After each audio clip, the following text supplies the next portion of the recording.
كهربا عليه كلام كتير جدا الفترة دي.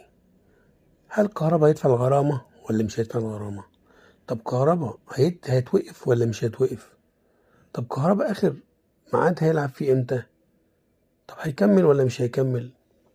كلام كتير. لكن كل ده مش فارق معايا. أكتر حاجة فارقة معايا بالنسبة للكهربا هي الغرامة، إن هو يدفع غرامة الزمالك. وعلى فكرة الأهلي وكهربا بيجروا على آخرهم عشان يكملوا غرامة الزمالك، لأن هم عارفين كده كده إن هو لا هيدفعها، والمرة الجاية لو ما دفعهاش هيتوقف تماما عن أي نشاط كروي. أهم حاجة الغرامة هتندفع، وكهربا يدفع الغرامة، يتألق يكسب ما يلعبش يلعب مش فارق معانا. أهم حاجة كهربا يدفع الغرامة للزمالك، لأن الزمالك محتاج فلوس غرامة كهربا، والغرامة كبيرة.